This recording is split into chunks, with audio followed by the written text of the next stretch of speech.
I'm calling the Planning Commission meeting of April 25th to order. Welcome, everyone. We're going to do a few ministerial items, and then I'll explain how we're going to proceed tonight. The first item on our agenda is the roll call. Ms. Bailey?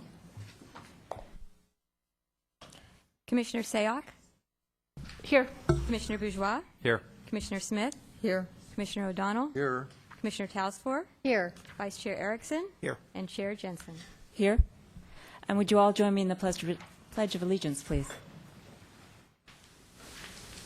I pledge allegiance to the flag of the United States of America and to the republic for which it stands, one nation, under God, indivisible, with liberty and justice for all.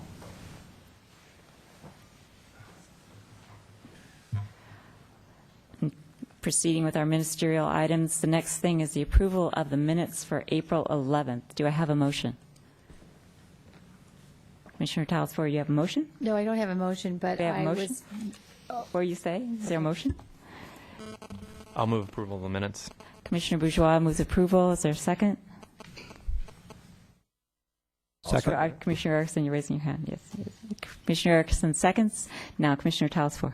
Yes, I was not at the April 11th meeting, but I did familiarize myself with the minutes and the meeting, so I think I can vote. And I also was not present at the April 11th meeting, but did review the materials, and I'm going to vote as well.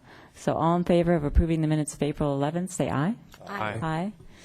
Opposed? Passes unanimously. The next item is written communications. We do have one desk item on item number 2, and I realize it's lengthy, but for commissioners' information, really what you're looking at is the correction regarding the nature of the property adjacent to the project proposal, and the 41 and 42 additional conditions. The rest of the conditions that are contained in the desk item are the same as your staff report. But if you need more time to review that, let me know before we get to item 2. Next item, again, ministerial, is item number 1. It's a requested continuance, and that is 16828 Kennedy Road, Architecture and Site Application S11096. And the request is a little unusual. It's a request to continue it to a date uncertain. And that's because the commission needs to take an action with respect to the item rather than the applicant isn't withdrawing it, we're not denying it. If we want to allow the applicant to renotice the item and put it on a future agenda and renotice it properly so that it can be publicized by the town and proper notice put out, then our motion would be, as I understand it, to continue the item to a date uncertain until the applicant is ready. So given that explanation, does anyone have any questions about that? Seeing none, is there a motion? Commissioner Sayoc? I move to move item number 1 to a date uncertain. Is there a second? Commissioner Talsfor? I will second that. Any discussion regarding the motion? All in favor, say aye. Aye. Opposed? Passes unanimously. And for the public and members of the audience, the item, if and when it comes back to us, it will get re-noticed, so you'll know what day it might come before you if you're interested in it. The next thing we do is that all of the commissioners also serve on different subcommittees. There are various subcommittees in the town that deal with different things: the Conceptual Development Advisory Committee, the Historic Preservation Committee, the General Plan, the North 40 Advisory Committee. And so to keep all of our fellow commissioners informed and members of the public informed, we do give reports. So I'm going to ask either Commissioner Bourgeois or Commissioner Sayoc, Commissioner Bourgeois, to give us reports on the subcommittees you serve on. Thank you, Chair Jensen. The General Plan Committee met earlier this evening, and we've actually completed our review of the Affordable Housing Overlay Zone design guidelines and development standards. We've been going site by site, giving a detailed analysis to each of the sites. The 2 we had to finish up tonight were 2 sites on Oka Road. Those are completed, and the next steps for the committee include going through the design guidelines for affordable housing in town. So that'll take place at our 2 May meetings. And would you or Commissioner Sayoc please summarize for us the North 40 meeting that happened last night? Okay. The North 40 Committee meeting did occur last night from, I believe, 6 to 8. And last night's meeting, again, this is in a series of many meetings that have been shared with the public. Last night was specifically to look at 6 categories of land use and to see if those categories fit within the guiding principles that the Town Council had set. Those were residential, office, retail, recreation and entertainment, restaurant, and Commissioner Bourgeois, I'm missing out on the 6th one. Office? Hotel? Hotel, there you go, hotel. And so those items that were under discussion are going to be summarized, and those minutes are available to the public. There is another meeting that will be scheduled, but at the time we didn't have that, but it will be publicized, and I encourage everyone to please attend. Thank you, Commissioner Sayak. And just preliminarily, though you'll need to check websites and notices, preliminarily the meeting looks like it may be on May 15th, the next meeting on that if you're interested. Did any other committees meet? Commissioner Erickson. The Historic Preservation Committee met this afternoon, considered a request to allow the addition of a first floor and a cellar at a residence on Almondera Street, which they took favorable action to allow the applicant to pursue. Thank you. And you see me diving under the table because the little electronic noise can be caused by your electronic device if you get close to our microphones. So any of you that have your device in the audience, we'd really appreciate it if you'd put it on silent. I know it's a bit much to ask you to turn them off, but if you put them on silent, we'd really appreciate it. Just to give you an explanation, I see a lot of you that have attended meetings in the past, but the Planning Commission is the body that's appointed by the Town Council to make decisions regarding land use issues in the town, anything from a major development like a planned development to a second-story addition on a house. We follow the guidelines and principles and ordinances and policies of the town in trying to do that the best way that we're able. And it's helpful for us to have the input of the members of the public and the applicant, and those may be opposed to a project or in favor of it. So we take public testimony, and the way we organize that is that we first allow the applicant to be before us, and one designated person, or however many people they have on a particular project, may take up to 5 minutes cumulatively to address that project, and then there'll be questions by the commission. Then other people have up to 3 minutes to speak. We are interested in everyone's input. However, if you have heard your opinion or your position stated, consider whether or not you want to repeat it or make a new point, so that we have time for everybody to be heard and we have an efficient meeting. We also have a part of the meeting which we're going to have tonight, which is called verbal communication. At that time, anyone who's present in the chambers may speak on any topic that is not on tonight's agenda for up to 3 minutes, and your comments will be timed. I understand there's a presentation that we're anticipating tonight, but I also have 2 other cards, and I should remind you, if you're going to speak to us, located on the back of the benches that are in front of you are these buff cards. If you please spell one out, that gives us a record of who's talked. We put it in our minutes and we know what's happened for our record. So we'd appreciate if you're going to speak that you'd fill one of those cards out. So I have 2 so far, and if there's somebody else that's going to talk, if you'd at least pass one over to our secretary while you're speaking or after you complete your comments, we'd appreciate it. So I know that there are people that would like to speak to us about Ray Davis this evening. I also have 2 other cards who may or may not want to speak to us about Ray Davis. So the people that want to talk about Ray Davis, I'm just asking by a nod or a finger, 1 or 2, would you like to go first or would you like to wait for the other comments? First? Okay. So I have a card from Lee Quintana, and I have a card from Christine Curry. So, Ms. Curry, you want to come forward? And you have 3 minutes. Good evening, Commissioners. Thank you, Madam Chair. My name is Christine Curry. I reside over the hill in the 831 1013 Cedar Street.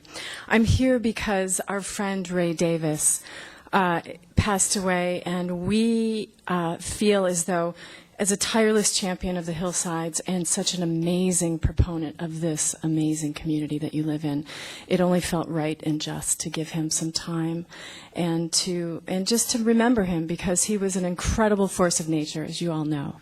And what he brought to the table was a certain amount of accountability within our local political system and the decision-making system that you all are a part of each and every day, and I applaud you, each and every one of you, for what you do. The great thing about Ray is that he did the homework. You know that. He kept you on your toes. You guys came here knowing that he was going to show up. He was a force of nature to be reckoned with, and I miss him, and I know this community misses him, and I know that from the emails and the photos, the beautiful photos that I can't share with you tonight that Alistair Dallas was able to share with me, I want to remember him, and I'd like to have a moment of silence at the end of kind of my spiel here. So if you'll just kind of bear with me, he was a brave supporter of so many things. The sidewalks that went in around Blossom Hill School. He had his short list, and he had a certain way, if you will, of portraying the importance of these issues, and he was like no one else. I mean, I think you will all concur. We'll all remember when somebody says Citizen Ray. We will all have that vision of passion and commitment, and to a guy who was a tireless champion of our hillsides and of the beauty that this community really represents. So I just would like to say thank you for this time, and I'd like to give this next minute in remembrance to our friend Ray Davis, a.k.a. Citizen Ray. Thank you.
Ms. Curry, thank you. We appreciate your comments. I think it's appropriate that Mr. Davis be remembered here in the chamber that he frequented so often. He did obviously care deeply about issues in the town of Los Gatos, and he did take the time, as many of us don't, to come and make his concerns known. So we will remember and appreciate his dedication to those issues that he believed in. So we appreciate you coming this evening. Commissioners, any comments? Okay, thank you very much. My next card is from Ms. Quintana. You have 3 minutes. Thank you. Lee Quintana, 5 Palm Avenue in Los Gatos. I think it's very appropriate that I receive this information from the mercurynews.com on the night that we're honoring Ray Davis. And I'd like to read it to you. Judge rules EIR must be performed before controversial Los Gatos Business Park can be moved ahead. Santa Clara County Superior Judge Joseph Harbour has ruled that an environmental impact report must be completed before construction of the controversial Albright Netflix development can begin in Los Gatos. The judge's 12-page ruling sided with the Los Gatos Citizens for Responsible Development, who said the EIR was needed because the business park would impact the environment. His ruling follows a court hearing that was held on March 23rd.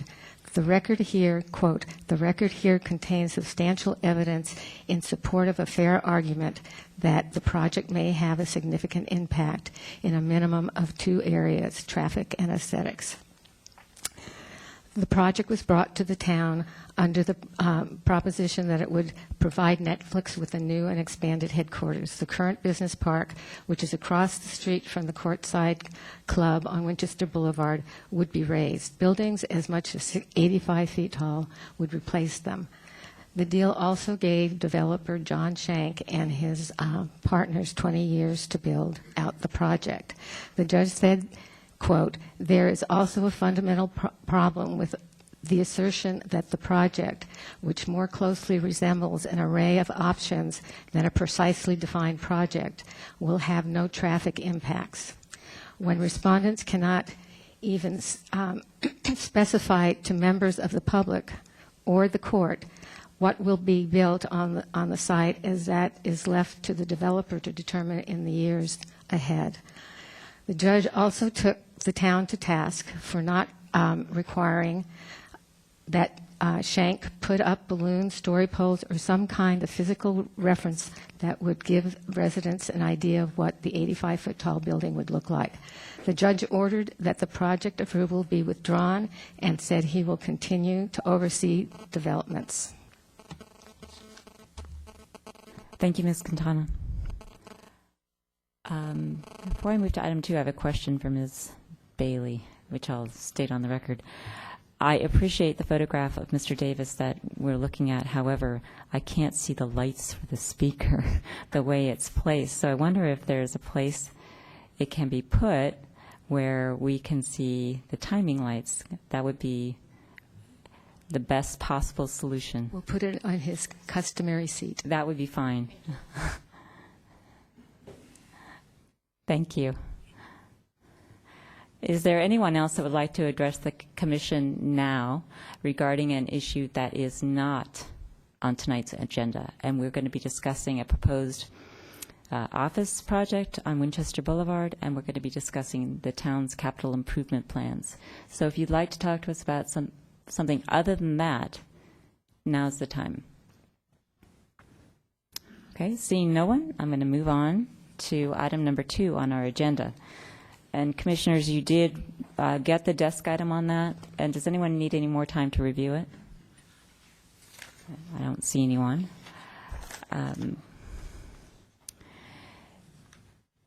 And this is a rather lengthy report. And if the staff has particular issues in the report that they think need to be highlighted, now is the time for the staff to do that. But we would prefer that we don't get a reading of the entire report. We'd appreciate that. And commissioners will ask questions when you complete that.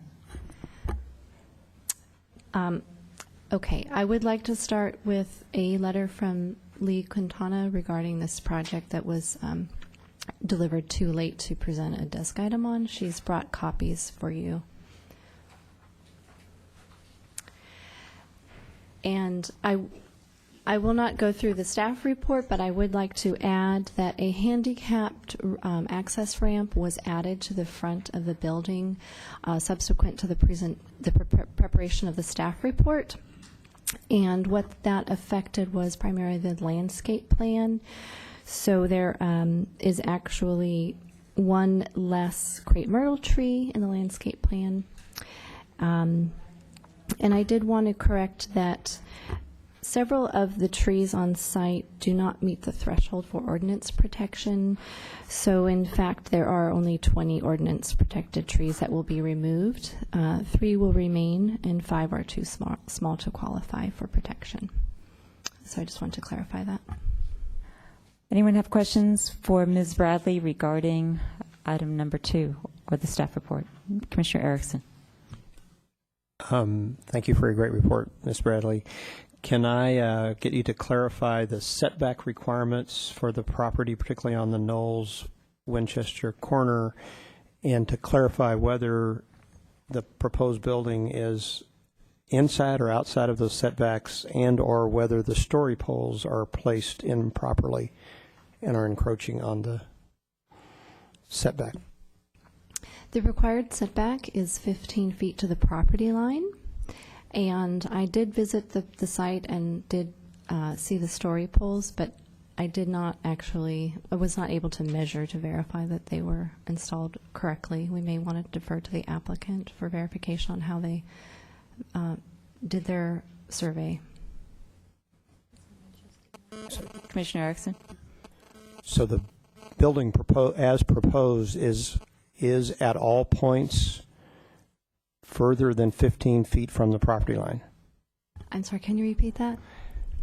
So the building as proposed, unrelated to where the story poles may be placed, is at least 15 feet outside of the property line on all parts of Knowles and Winchester. Correct. Well, at the Knowles-Winchester intersection. That is correct. There's no portion of the building that is less than 15 feet from the property line on the Knowles stretch. That's correct. Other questions? Commissioner Talsfor? Yes, this is regarding, it's on page 5 of the staff report, second paragraph. The project floor area ratio and lot coverage is proposed at 31, blah, blah, blah. My question is, and it says that it is compatible with other commercial and office projects in the neighborhood. So my question is it compatible with the immediate, what do you compare, what was that being compared to? The immediate adjacent projects? Or is it being compared with, That was did it take into consideration the homes? It did not take into consideration the residences. It took into consideration other offices on Knowles and Winchester. Okay. And then going down further under architecture and site design, the last paragraph under that section, it's talking about some of the landscape requirements could not be included due to the street and sidewalk improvement. Which were not included? Can you identify those? I believe there was a request for some additional landscape enhancements, and those could not be done because of the requirement for street and sidewalk improvements. Okay. And then getting to that, that easement and these, I'm under the community benefit here. Here we go right to community benefit. But so the building itself and the site alteration is requiring an upgrade of sidewalks, is how I'm interpreting this. Is that correct? It's due to the project. Well, there is an identified need in the general plan for enhancements to Knowles at this intersection, but also the project is contributing to the queue, and so it is a requirement of this project. And I can defer also to Moz for more detail about those requirements. Well, it's not that. It's just that how is that a community benefit then? Oh, I'm sorry. Yeah. The portion along Winchester Boulevard was not a requirement, so the applicant is offering a community benefit to widen the right turn lane onto Winchester as well. The Knowles piece is a requirement. The Winchester piece is not. Okay. All right. Thank you. Other questions for Ms. Bradley? Do any commissioners need additional time to read the letter that we just got handed that's written by Ms. Quintana? I need a couple of minutes. Could I just have a clarification from council? When we get letters after all deadlines are passed, is there any requirement that we read them?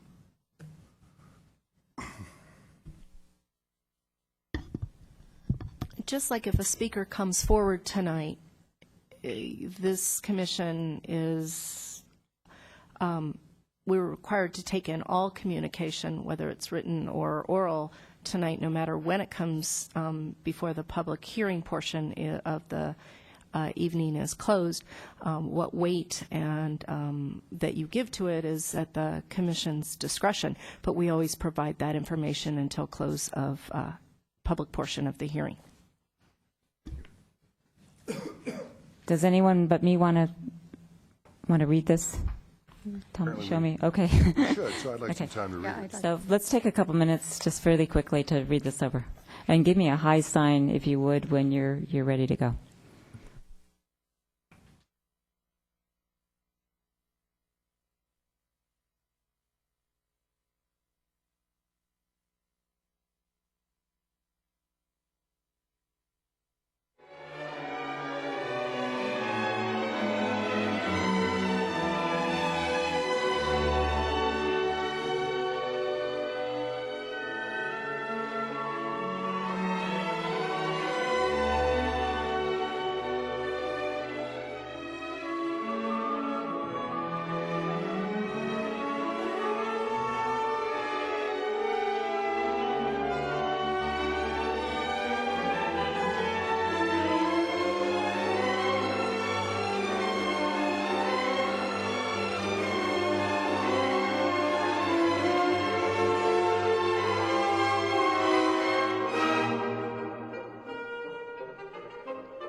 Benefit of the who may be watching on TV and the people in the audience, what we've received is a 3-page letter from Lee Quintana that is consisting essentially of questions she indicated that she asked staff, mostly regarding traffic impacts of the proposed project, tree removals, essentially dealing with traffic impacts and tree removals, I would say. And she's noting the questions that she asked as well as the responses that she says that she received. So any commissioners that want to ask these questions of staff, I would encourage you if you're interested, or I would encourage you to ask Mr. Lean if you think that Mr. Lean can answer any of the questions, or Mr. Rahani, who's here, regarding the traffic issues. So let me know by raising your hand if you're ready to go. Looks like most everybody is ready to go. So given that, I do have a card from John Lean, who is the project architect. Mr. Lean, you or anyone that is going to be addressing us as part of your presentation has up to 5 minutes to talk to us about the project. Okay, thank you very much. I would say there are, from our team, though, I also have the landscape architect here and the civil engineer. I want to say first that this has been a remarkable project working with town staff. They've been very helpful through the entire process. I want to thank specifically the engineering department and planning who've helped us prepare the application that's before you this evening. We've worked closely with all staff members to address the issues as we've identified those. And without summarizing your entire report, I'll just say that, remind you that the application complies with all the general plan and zoning provisions. We bring this before you tonight without any exceptions or asking for any special consideration of the application. We have incorporated the recommendations of Larry Cannon, the town's peer review architect. We've added substantial articulation to the buildings as recommended by the commercial design guidelines and as recommended by Larry Cannon. And we've added substantial landscaping around the edges of the building, the parking lot, with a variety of ground covers and trees. And all of this to the satisfaction, we've worked closely with staff, satisfaction of the town, and I think that's as evidenced by the report that's before you this evening. Additionally, I would like to say that per the goals of the general plan, this project will provide services important to the community, specifically medical services. And I would like to point out that there's a substantial interest from the medical community in being tenants in this building, and I think that speaks to the fact that Los Gatos has a good reputation as a place to obtain medical services. It will provide a gateway on a major entrance to the town, as also recommended by one of the goals of the general plan. Hardly the gateway that the Netflix building provides, but nevertheless, I think identifying the fact that you are entering the town of Los Gatos. And finally, I think it's an enormous benefit to the town that we can work out an arrangement where my client, this applicant, can build a building that he'll be proud of, provide services to the community, and an opportunity for the town to accomplish some long-planned major street improvements at this busy intersection of Knowles and Winchester Boulevard. That's all I have to say. I'm available to answer any questions you may have, as is my landscape architect and civil engineer. And I'm sure there are going to be questions for you. Commissioners, are there questions for Mr. Lean? Commissioner Talsfor. Yeah, let me just jump right in here. I looked at the building from all sides, from across the street, and I was taken with the fact that we seem to have a sort of a plethora of tower elements, not only on your building, but on the corner building across the street. And, you know, when we look for design here in Los Gatos, we try to make it unique in character with what we have. And I'm just curious, can you take me through the thought process that you had of including more tower elements to your building? And the reason that I bring it up is that I noticed that at the height it is now, you are able to still have that protection of view shed. And in your letter of justification, you talked about how this was preserving and protecting that. You know, had that as one of your reasons. Yes. So I'm really in conflict with that, and I need to have you take me through how a tower element that is actually adding height to this building, and for a purpose I don't know. I need to have you take me through your I would design say, and the idea. answer to your question, the simple answer is, we're obviously, gateway building means, in my way of thinking, a landmark building, a building that helps you identify arrival at a place. And towers are traditionally the means of accomplishing that. They're more effective than having a single-story low building or a single-story very large building. But they identify, in this case, the two corners of the building as it fronts Winchester Boulevard, and provide a visual connection from some distance as you travel down Winchester Boulevard. And that specifically is the reason. It's a way of saying, hey, I'm here, you know where you are when you see this building, and it's meant to identify it as an important building at an important entrance to town. So I mean, my conflict is that there's a building across the street from it, on the Knowles. I don't even know what that shopping center is called. I'm going to call it Aldo's for sake of Vasona Station, Vasona Station. Thank you. I think. That also signals that as well. So Right. I would think that you would more or less want to complement what is already there, in lieu of the fact that you have residential behind this building and to the side of it.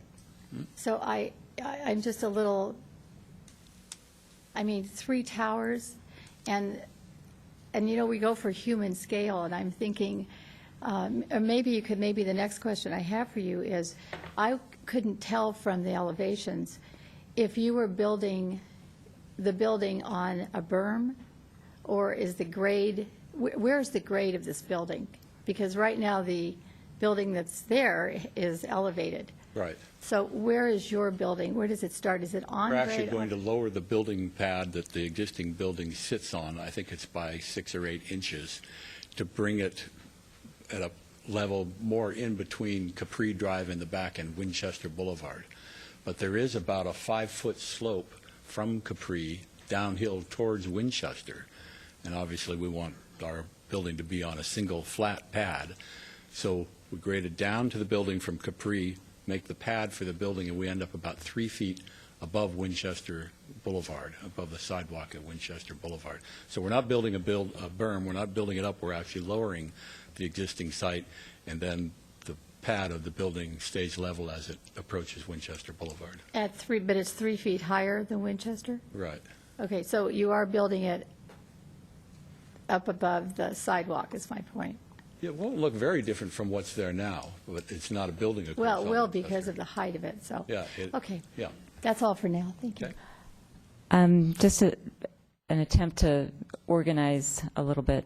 Do any other commissioners have questions on that point? As if not, I actually do. I'm also concerned regarding the tower elements, and I understand your explanation about identifying the building.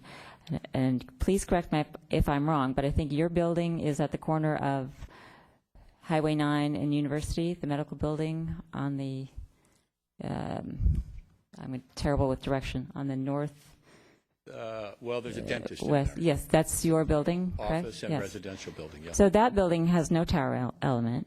It's arguably on a gateway to the town, and it's articulated by basically splitting up the facades, if you will, of the different buildings.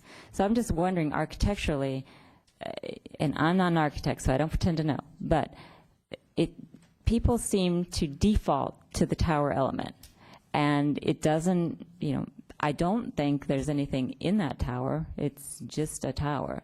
So isn't there another way to articulate a building and make it identifiable as a gateway, whatever you want to call it, without putting a tower on it? Because I share the concern, because when you drive southbound on Winchester, I think those towers do cut off the V-shed. I would say in a multi-story building, there's an opportunity for changes in, part of the building 1 story, part of the building 2 story. In a medical use building, we've learned this from what we learned about medical uses in preparing this application. They want a fairly simple form, so we were limited to a certain extent how much in and out articulation we could do on the walls themselves. The tower seems like the right solution for a very large street like that. A smaller street maybe wouldn't be as appropriate, but I think there's 6 lanes plus a center median on Winchester. It's not a especially pedestrian-friendly environment, and we think the towers are the best way to create the identification we're looking for. Other questions for Mr. Lean? Commissioner Erickson. Can I just ask a follow-up question to your answer about the simple design requirement? Are there functional reasons for that, or Yes. and can you help us Interior understand what use. those are? Nature of the services they provide. We've been told we want a simple, very efficient, usable space. Don't give us a lot of ins and outs. So essentially our articulation was limited to 2 or 3 or 4 feet offset of the wall, but not deep recesses. Commissioner O'Donnell, you had your hand up. I'm curious about the traffic. I was there today about 2:45, and it was very congested. You are adding, as a community benefit, additional, essentially, dedication of land on Winchester. Could you take me through how your improvements on Knowles and Winchester will affect the backup of traffic? I can't recite the specifics from the traffic report. No, I'm not asking Okay. for that. But essentially what we're doing in the case of Knowles, there's a single lane with a very short right-hand turn as you wanted to turn onto Winchester. We're going to make a right-hand turn lane that runs practically the length of our property along the Knowles Drive and provides a deeper stacking lane for cars who do want to turn right. Right now, if you're coming out of the Aldo's shopping center and you want to get across the street and turn right on Winchester, oftentimes you can't do it because of the cars that are stacked up on Knowles Drive. This is intended to relieve that. And in addition, we're providing a lane on Winchester for you to turn into as you turn right on Winchester, such that it's a dedicated right-hand turn lane and you can merge with that traffic. The result being that you won't be sitting in that right-hand turn lane on Knowles as long as you would without this extra lane on Winchester Boulevard. Let me follow up with something. Just Can I just ask one thing Commissioner Talsfor has asked, and it may be helpful for all of us? Can you put your plan up on the Elmo so that we can maybe see what you're talking about, or at least refer to us where we can look in our packet on the plans you've submitted so that we can see? I'll take a stab at it. Okay, thank you. And then Commissioner O'Donnell, yes, you can follow up. yes, well, I'll let him get to that.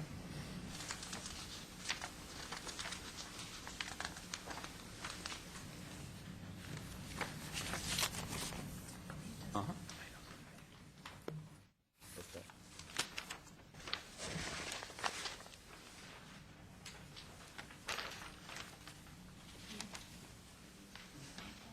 don't think they have. And if it's easier, oh, there you go. Thank you. And would you tell us what page that is so we can also look at it in our packet? E3. Thank you. Okay, so I'll follow up now. I did, Mr. Lean, when you're ready, I'll ask you a question. I did exactly what you were talking about. I was coming out of the Vasona Shopping Center, having been in the Purple Onion, so I would take the same exit as you referred to as Aldo, so either way. And it was very, very difficult, as you said, to be able to turn right onto Winchester. Now, the question I have, which I just don't recall, is I think it's a good idea to extend that stacking lane, but if you come out of the driveway, as you must, where will the end of the stacking lane be insofar as the driveway across the street is concerned? How will it help if that driveway is mid-stacking lane? I think the answer to your question is, and I may rely here on our civil engineer to help me with the answer. I think the answer to your question is that the cars that are blocking you from entering Knowles Drive on your way to turn right on Winchester won't be stacked up as long, that the level of service of the intersection will in fact improve. The ones that prevented me, it was really a challenging thing I did today, wasn't just the people going right. In fact, they were okay. You had to get across one or two lanes of traffic that were going straight and perhaps going left on Winchester. And by the time you thought you could get out there, then people were going right off of Winchester onto Knowles. One of them was very courteous and didn't run over me. If the exit from what I'll call Aldo's were far enough back, and it may be, I don't remember, then the length of that stacking lane may help. But if it doesn't, the problem doesn't seem to be the stacking lane insofar as people leaving Vasona Station. Right. It's another problem. I think I know how to answer your question, and the way to answer your question is to ask Kevin Rohani, because the engineering department determined what improvements needed and could be made to address the kind of issues we're discussing. Okay, we're asking questions apparently now of you. Yes, let's defer that Yeah. until everybody's asked their questions of Mr. Lean. So does anyone have any other questions of Mr. Lean? Commissioner Smith. I want to ask you about both the traffic and the towers, and then Mr. Rohani can think about this. I'm very familiar with the intersection and the next intersection, which is Capri Drive, because there's a courthouse there that used to be functioning and is no longer. What I wonder is the peak hours during the day, are they driven by, do you know, are they driven by the medical shift hours at the hospital? I was just thinking about the 3 o'clock in the afternoon. It's not that it would be a school getting out. I'm wondering if it is just general medical hours between 3 and 4 o'clock. Do you know that? I do not know that. That was just one of my questions. And secondly, my question about the towers, and I went back to take a look again. Obviously, you know, now we have we have similar thinking about towers in terms of. I can't say I'm not in favor of it, but I can say that I find it very imposing there. And I noticed that there are split windows on some sides and not split on others, and there's some blackouts, which I can't tell above the entrance. Is that going to be windows or not, the entrance looking out at Winchester? I did attempt to stand in the back here with what you have up on the wall and take a closer look at it. Okay, let me see if I remember everything you asked me. Are you looking at sheet 4 of my drawing? I'm actually looking, I started to look at sheet just 1 where it says Winchester Boulevard West, and if we take a look at those towers, they have split windows up at the top tower. Let's turn to sheet 4. It's essentially the same drawings without all of the other existing buildings drawn around it. And Mr. Lean, is it possible for you to put that up on the screen so that others can Yes, see it? that's a great idea. Thank you.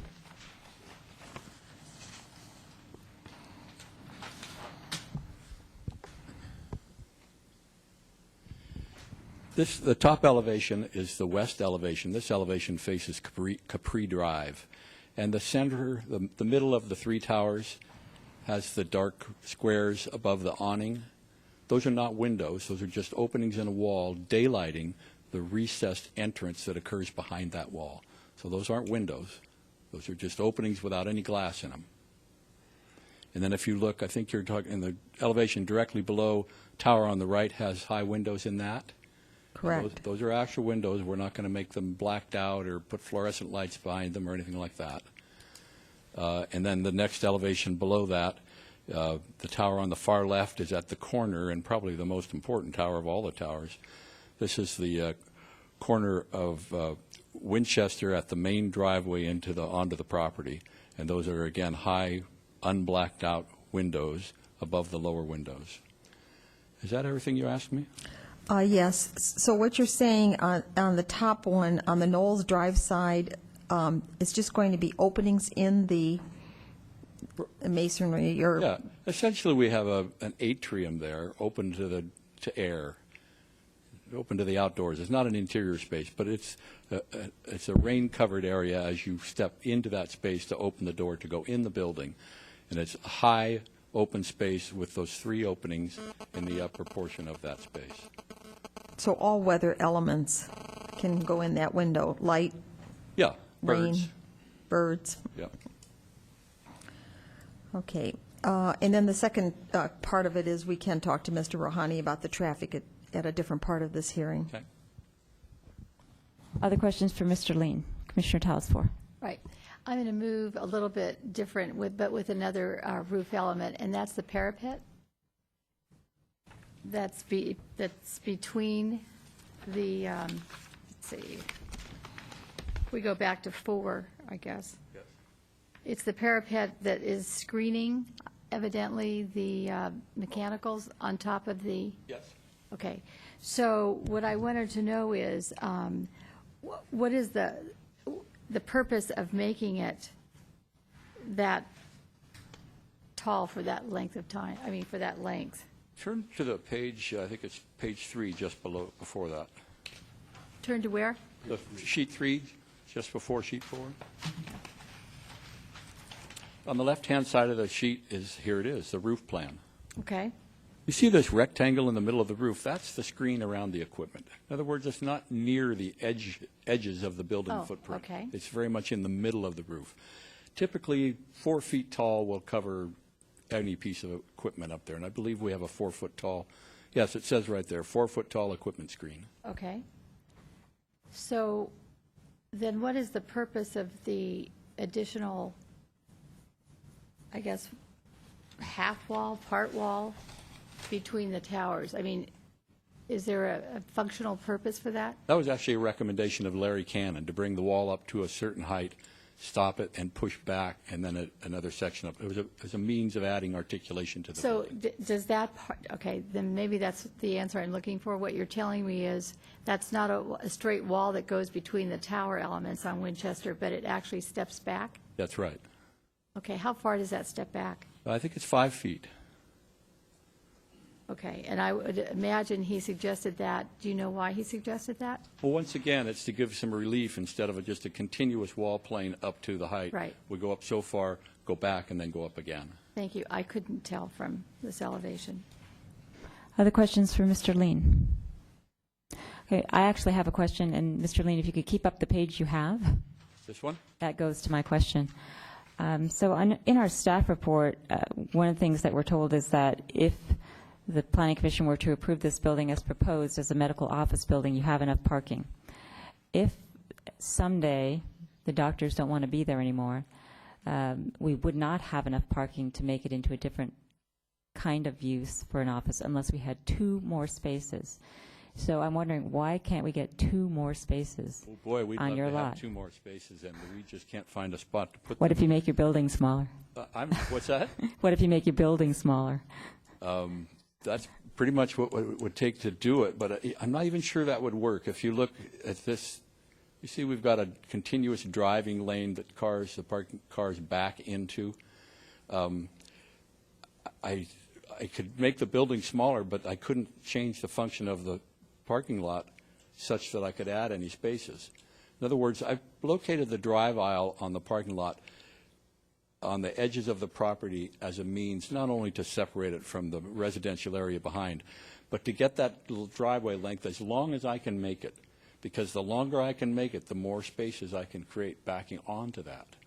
So moving this building one way or another is not going to lengthen that driving aisle. I'm just pointing out to you, moving the building or making it smaller would not result in any additional parking space. I haven't heard this discussion before about maybe we wouldn't have enough. Well, I'll tell you, it's on page 6 of our staff report, and I'm looking at the 2 paragraphs that are just above what's designated as letter G, traffic. And the last paragraph says, the proposal is for medical offices only. Based on the number of parking spaces provided, the building as a whole could not be converted to a general office or retail use. 2 additional parking spaces would be required to accommodate those uses. So my obvious question is, why would we want to limit ourselves to a purely medical use when we're potentially constructing such a large building? It seems like, and again, I'm not an architect, why can't we fit 2 other offices in there, 2 other parking spaces to give the town the flexibility, just in case, on the off chance that is someday not a medical building? Well, and maybe the answer to your question is maybe it can't all be offices, maybe a portion of it ends up being retail. I mean, it's a limitation that, can't be changed in the event that I sincerely believe this will be medical for its entire useful life. But in the event that somebody wanted to make it all office, clearly we wouldn't be able to do that, and we'd have to find some use for a portion of the building that would keep us in compliance with the parking requirement. Other questions for Mr. Lane? Commissioner Erickson.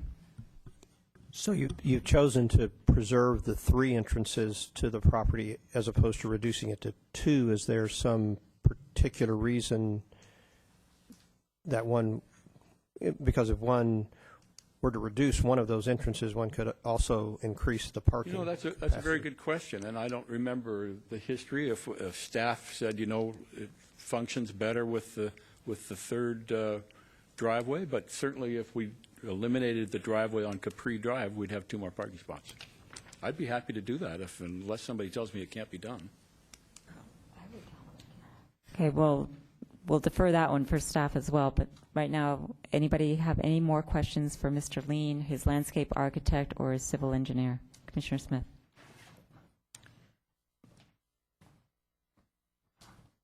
We talk about the entrances.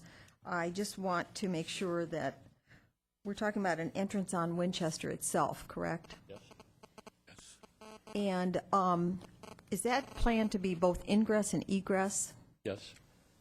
So we already have people turning right. We're going to help them turn right off of Knowles.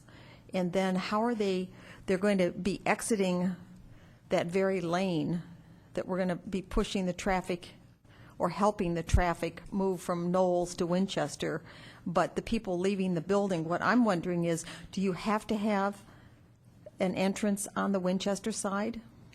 For functionality, yes, and I would point out to you that unlike the people who are stacking up on Knowles waiting to make a right-hand turn, people in the parking lot, it's a different situation. They don't have cars stacked up behind them. Might have another employee or 2, but it's not the same as the kind of traffic generated on a public street. So in terms of it interrupting the improvements we're placing on Winchester, I don't think there's an issue there. So you don't think people will turn down Capri and shoot through the parking lot in order not to wait for the light? Oh, I can't say they won't do that. Right. No, I can't. But you could pick up your parking space if you didn't have a Winchester entrance, correct? No, I think it would be the entrance on Capri Drive that we're considering removing. Okay, thank you. I'm just saying it's a possibility we could take that one out. Thank you. Any other questions for Mr. Lean? Commissioner Talaswara. Okay, I have a lot of questions, but let me ask you this. Let's start from the inside. What is the height interior to the ceiling, from the floor to the ceiling? What is that height? Because this is a 32-foot building, correct? Is that the height from the outside? Is that what that's what I saw in the staff report. Is that? The towers? Yeah, to the towers is 32 feet. The height inside from the floor to the underside of the roof is 18 feet. 18 feet. Which- And this is a one-story building. And this dimension was prescribed to us by who we believe is going to be our major tenant, medical use, said we got to have 18 feet. I know. You tell me it's a why. lot. Because of all the utilities that the medical use requires above a ceiling.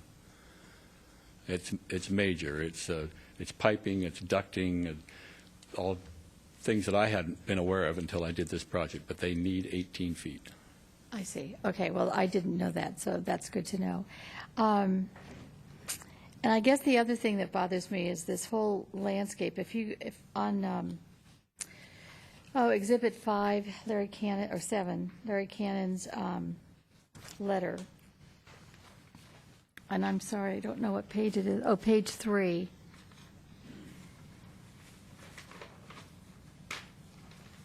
The bottom photograph shows landscaped frontages comparison.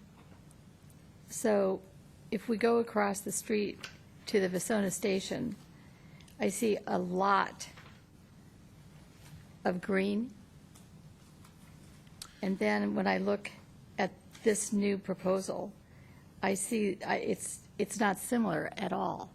No, it's not similar. It's not intended to And be similar. It's not intended to be I similar? believe, I'm going to get my landscape architect up here, but I think Vasona Station is lawn, isn't it, and grass? It's And trees and shrubs. yeah, this is very much more luxurious than Vasona Station. Okay, how is that? Chris, you want to talk on Luxurious. this one?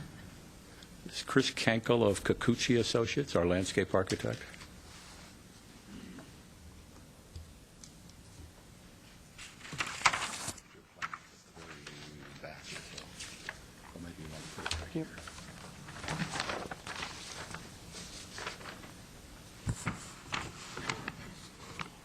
I understand your question. When I first read the report from Larry Cannon, I was a little taken aback by it. And he's looking at this in 2 dimensions, and he's showing it in 2 dimensions. And what you're seeing is a plan with some convenient color placed on it.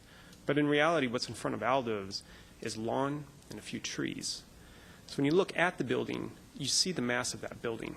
And there's really nothing in front of it to set up the foundation of it. It's just a green carpet.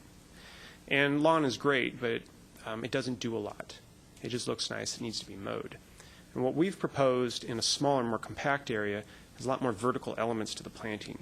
We have more variety, we have more texture, we have more color.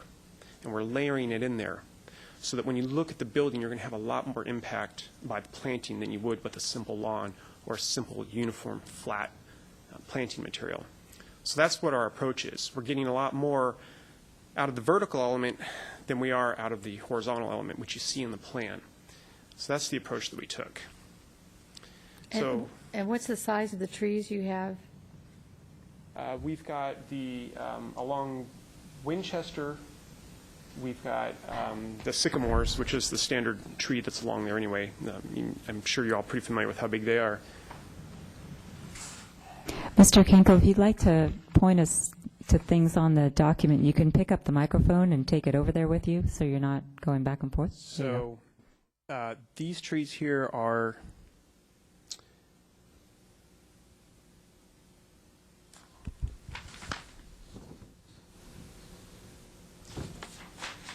Those trees are the fraxinus, which are ashes, and then underneath them are some smaller trees. So we have different layers of trees. We have an overstory and we have an understory, because that was one of his suggestions, was that it was too uniform through there, so we articulated the trees as well to get varying heights. So the lower trees will help hide the parapet and the top of the building. The taller trees will stand proud and just give a more of a streetscape and complement the mass and the weight of the trees over on the Vasona Station side. Okay, other questions for Mr. Lean or his landscape architect or civil engineer? Okay, seeing none, thank you very much. Now is the time, I don't have any cards. For anybody in the audience who would, sir, come on up and hand your card to our secretary. Tell us who you are, and you have 3 minutes.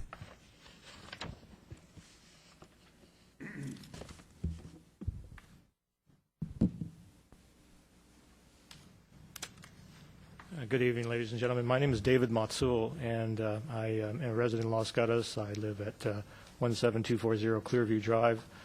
I also own the adjacent property, 14274 Capri Drive, and I also own a business in the Vasona Station Shopping Center, so I'm very familiar with that corner.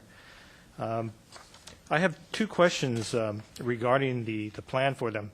The first element is that I noticed that a trash bin has been placed adjacent to my property at the corner, roughly at the corner between my property line and Capri.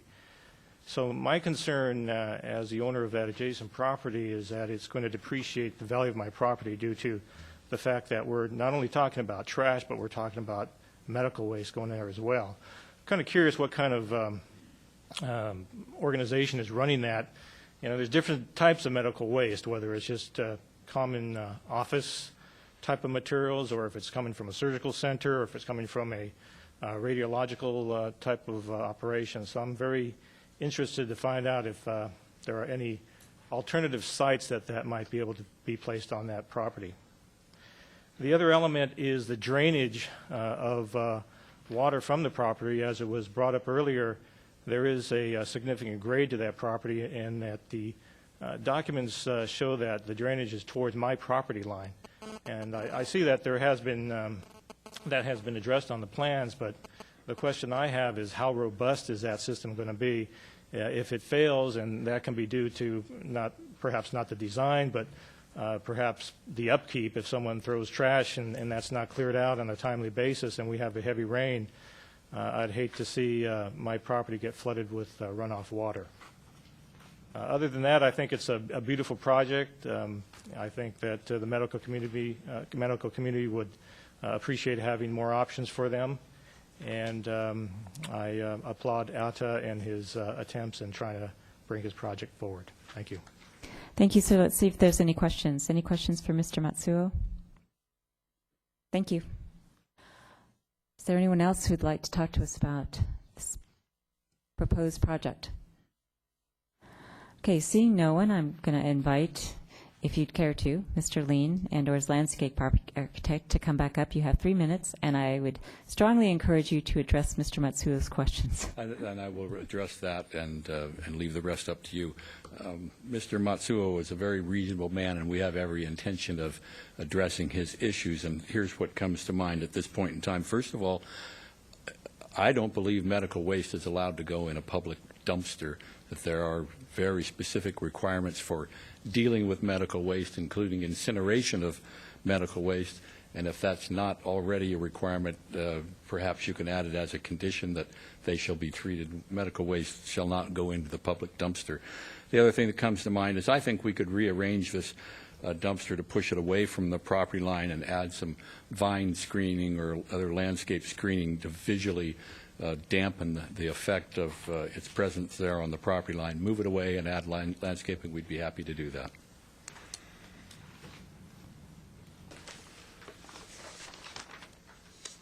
Are you, okay.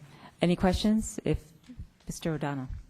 I think there was the third issue, and he was concerned about the drainage. Would you like to respond? Drainage is absolutely not an issue, and you can talk to our civil engineer about that, but I had this discussion with him today.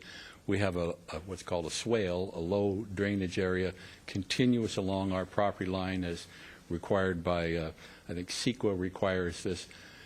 CEQA doesn't want you to dump your parking lot water or your rainwater in the street if it can possibly be helped. It's all meant to be dissipated on the property, and extensive provisions are a part of the civil engineering plans to see that the water goes into the swale in this case and slows down and settles into the ground, and we can virtually guarantee that water will not flow onto our neighboring property. It's against the law, basically. Any other questions for Mr. Lean? Thank you very much. Oh, I'm sorry, I didn't see your hand. Commissioner Smith. It's just a quick question. Between the building and the fruit stand, there's some kind of a fence, or is it a wall? I'm sorry, I was looking closely here. There's not, it's not part of this proposal to build either a fence or a wall, I don't think, is there? No. So it's just going to be a open parking lot, and then Landscaping. with landscaping. Yep. And then we start the fruit stand. Yep. We would be required to build a 6-foot wall if we were adjacent to residential property. And in fact, many designers and professionals regard solid walls as being sort of detrimental to the overall character of a neighborhood. They make it look like a wall community. We don't have a wall or a fence in this case. All right, thank you. I'm actually going to refer the commission, and Mr. Lean, I have a question for you on our staff item. If everyone would just look at the last paragraph.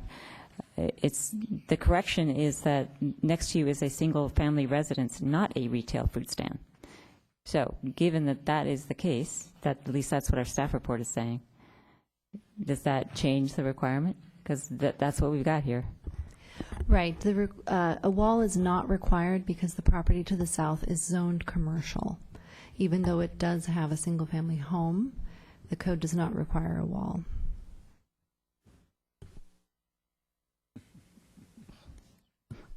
Commissioner Sayak. Has staff heard of any comments from the owners of the residential home to the south? I have not. Okay. And then if I may ask the applicant if he has had any, have you had any conversations with the homeowner? Not that I'm aware of. Okay. Other questions for Mr. Lean? This time, thank you very much. You're welcome. I don't think there's anyone else from the public to address us, so I'm going to close the public portion of the hearing, and I'm going to take the prerogative because I think there's a lot of questions regarding traffic. So, Mr. Rouhani, I'm going to ask you to come to the podium and be available to answer questions. And I know, Commissioner O'Donnell, that you had deferred a question. So, Mr. Rouhani, you heard the conversation. I just need some help in understanding how the improvements being suggested, which sound like good improvements, relate, for example, to exiting Vasona Station. My experience was only basically today, and it was very difficult to leave Vasona to try to get to the extreme right lane so I could turn right on Winchester.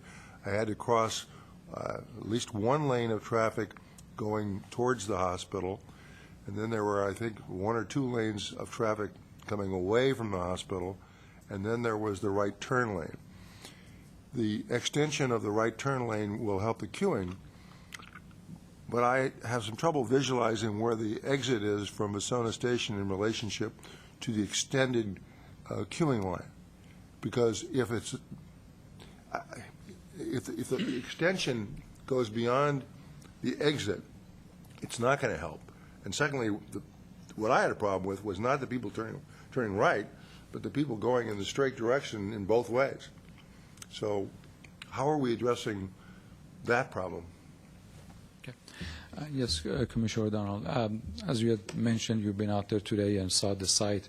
Right now in that area between Winchester and Capri on Knowles, we have 2 lanes in either direction, 2 going towards the hospital away from Winchester and 2 going toward Winchester eastbound from Knowles.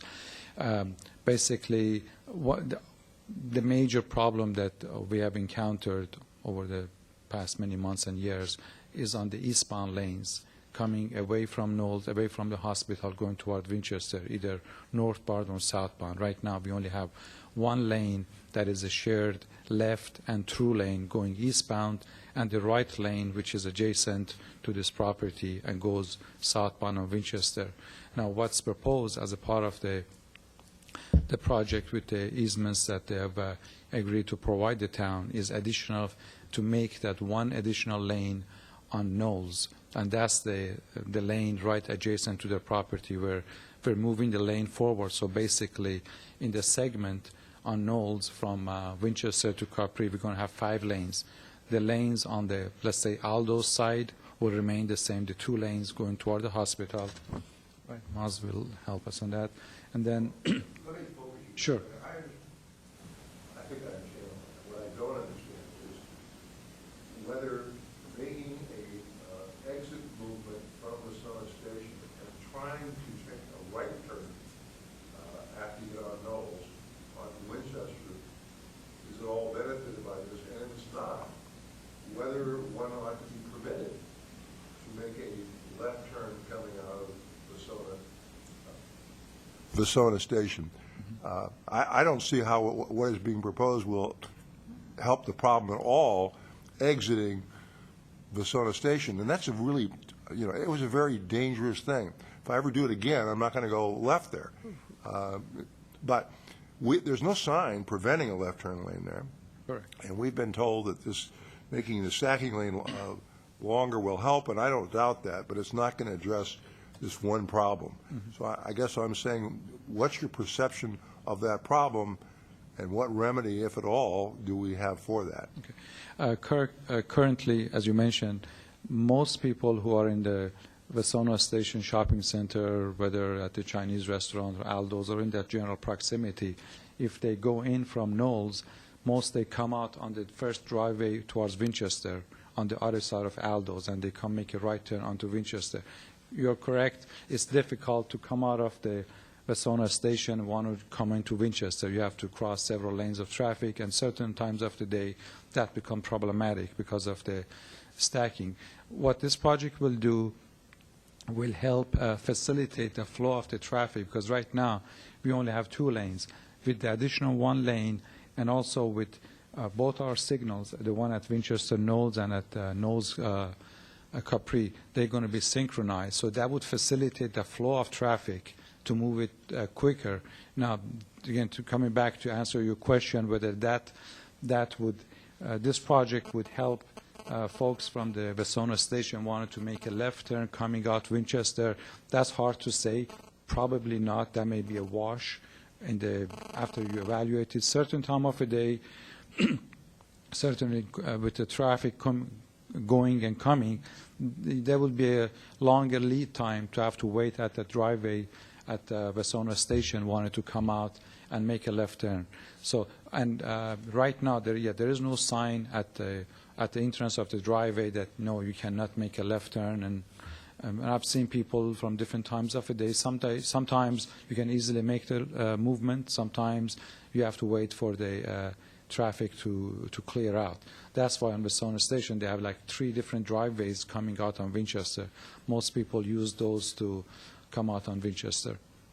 What is our ability? I mean, I realize that Vasona station is not before us this evening, but your solution to the problem is most people will go out another way.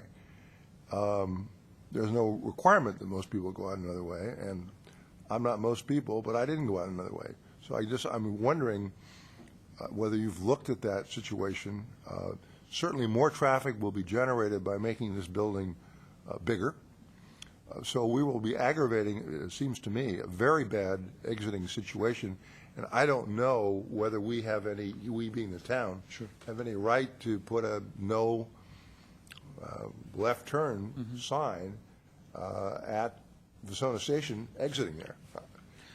But it ought to be considered if you do. I don't know. Correct. Obviously, that's a private shopping center from that perspective. Let's say hypothetically, even a sign is put out there. A lot of the situation like this becomes an enforcement issue where, let's say, many people will abide by the rules, and if there is such a sign, they will not make a left turn, and some, depending on time of day and night, they might. So enforcement of it is going to be difficult. That's why generally we try not to put restrictions or impose certain things that's not enforceable by, you need to have somebody, police out there, or some enforcement body, so to speak, that regulates that. Well, I'll end it, but I would suggest to you that had I seen a sign saying no left turn, I wouldn't have turned left. Now, I don't think I'm in a unique minority there, so whether 75% of the population obeys signs and 25% doesn't, that would be 75% wouldn't have that problem. So the fact that you don't have the enforcement ability, I'm not sure is a reason not to do something which might. Sure. I had never, I don't recall coming out that way before, and I naively thought I could go left. A sign would have really helped that said, don't go left. That's certainly something we can look into. I mean, we have to have a discussion with the owner of the shopping center. Again, let's say you or others are the customers, so I'm sure they want to have their customers convenient, easily accessed. So, I'm not pursuing. I was just curious whether the town has any jurisdiction, since we kind of control the road there, to prevent ingress and egress onto a public road. Not do we have a right to go onto the Vasona station and tell them what to do. Right. Not my point. So, but anyway, enough. Thank you. Thank you. Other traffic questions for Mr. Rouhani? Commissioner Smith. Mr. Rouhani, because of many times I've asked you this question, the traffic synchronization, I'm concerned about that corner anyway, because I've seen the impact on the Knowles, Winchester, frankly, the whole Winchester corridor there. And I have been many times on Knowles from the direction of the hospital, waiting and waiting and waiting at that Capri light because the traffic is so heavy there. So when you say it's synchronized, I'm wondering, is that, I don't get the sense that it's synchronized. So are you going to synchronize it? yes, we are. I think the conversation you alluded to months ago when we were talking about some other projects along Winchester, and we talked about synchronization of the signals. Basically, once these two intersections are synchronized, for instance, when you make a left turn, you're coming from town going northbound, or you want to go to the hospital, you make a left turn into Knowles. Once you get the green, making the left, you're going to get a green crossing Capri. So they will not be, you will not make a turn and go to Capri and have to wait and then stack up all the way towards Winchester. So, yeah, you've got my idea. Correct. Also, however, coming out of Dell, so across Knowles, it's Dell Avenue. Right. Then when you want to turn left onto Winchester, I don't believe that there is a left lead arrow. And so people who are going to go straight and people who are turning left, do you think there is one? I believe okay, so. there is one. Okay, you know there is one. Okay, good. Because that's also on the other side, right at the bottom right, that's A Street.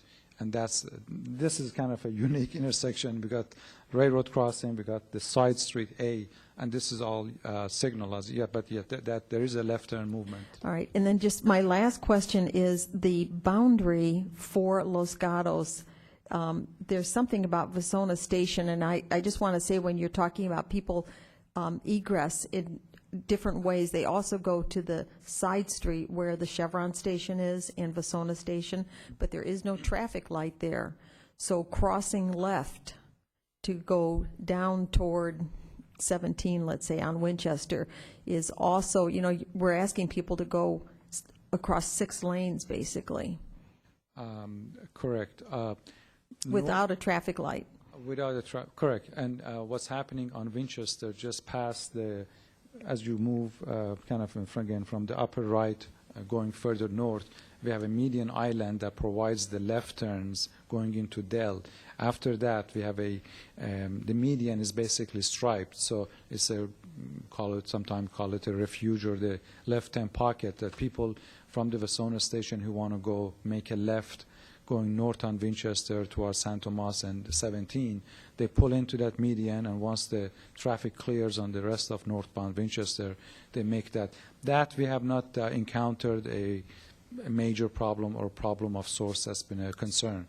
So there would not be another traffic light there, all of which impacts this building, and we're doubling the size of the building, so I'm just thinking about all of that. Understood. And when we did a traffic study for this project, since we're on the subject, if I may, this intersection, the Winchester Knowles, currently operates at a level of D, which is acceptable based on town code and standards.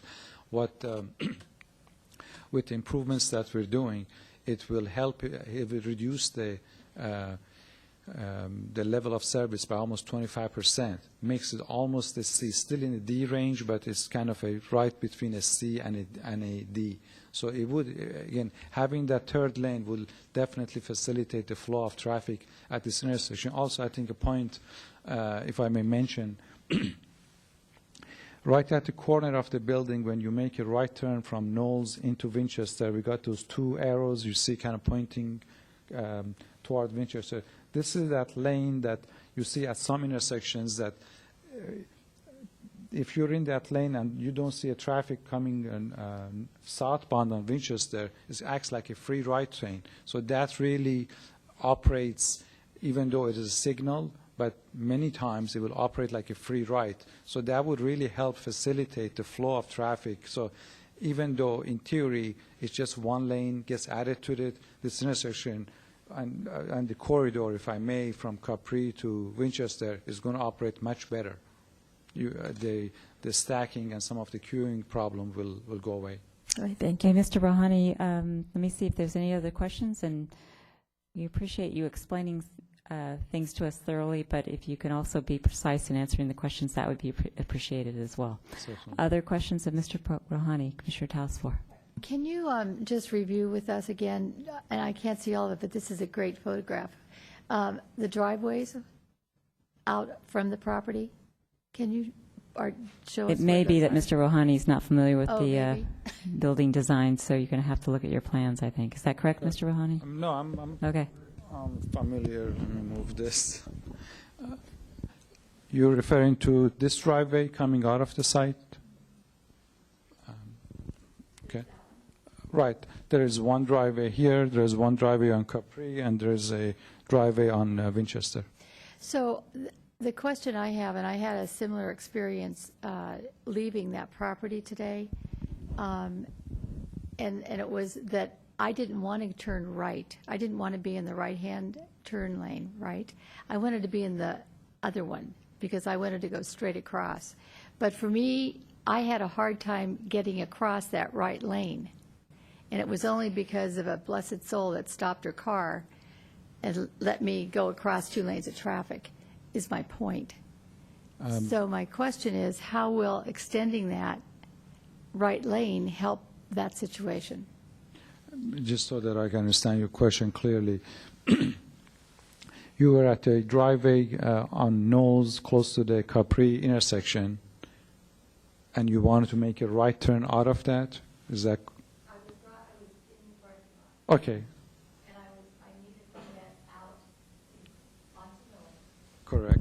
cross the right-hand turn lane because I needed to go to the left-hand turn. And go northbound on Winchester, okay? And I, it was only because somebody stopped for me and held back a whole line of cars that I was able to do that.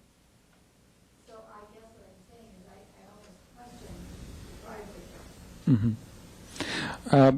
I mean, that driveway certainly, serves as a function for ingress and egress to the site. But to your question, whether having this additional right lane will help or hinder coming out of that driveway, that's pretty much a function of the time of day and the flow of the traffic, and that's difficult quantitative.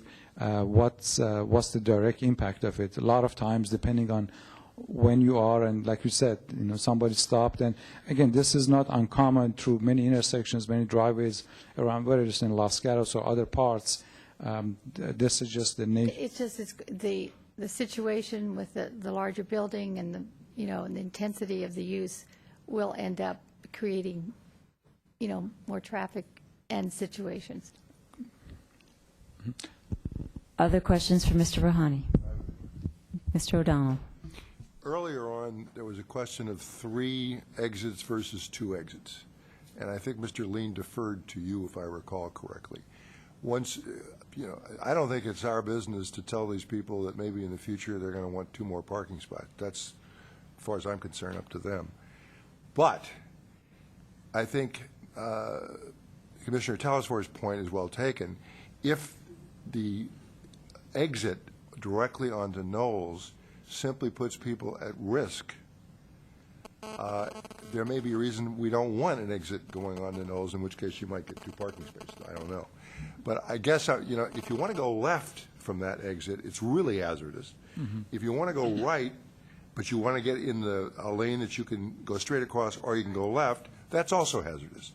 So that exit onto Knowles is good if you happen to want to go right on Winchester. On the other hand, if you simply exited onto Winchester, it would be better. So I guess the question is, why do they need 3 exits?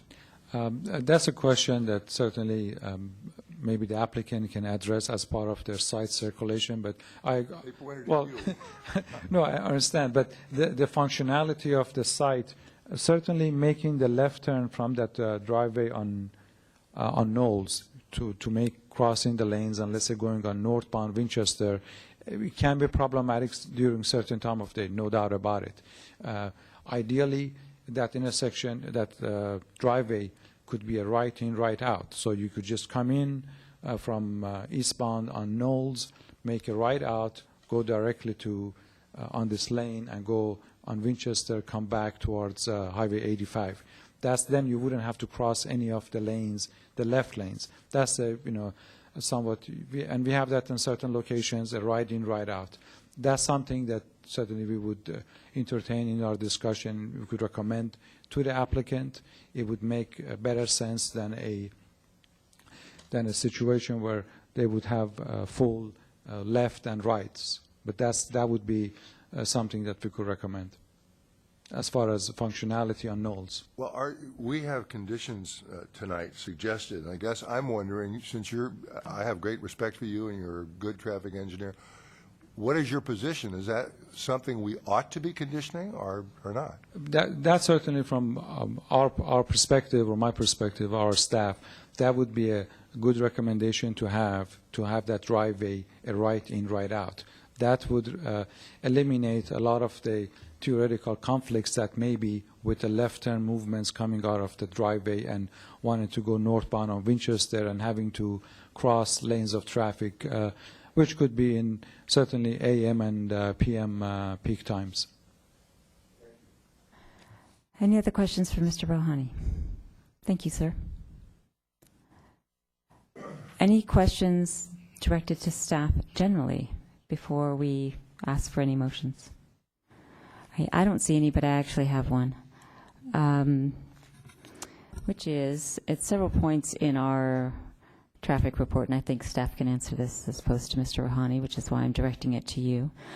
There is referred to a proposed, let's see, it's on page 1, I guess, of the traffic study. That's 1, 2, 3, 4. Fourth paragraph says, according to town staff, a proposed project in the town's general plan would add an eastbound lane on Knowles Drive at the southwest corner of Winchester. I know that that's in the capital improvements plan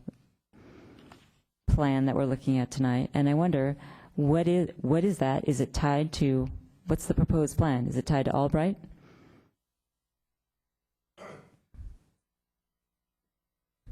I'll defer that question to Maz. Good evening, Maz Rebel, Associate Engineer.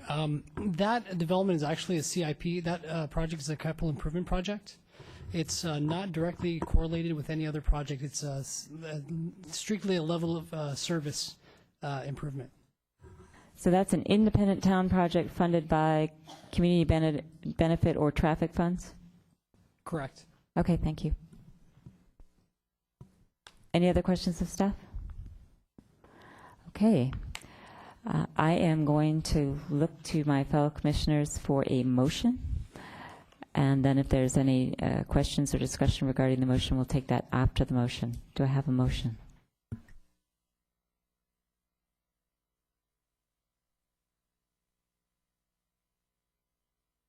Don't everybody step up at once. Commissioner O'Donnell. My question really is, I heard so much discussion of the design of the building that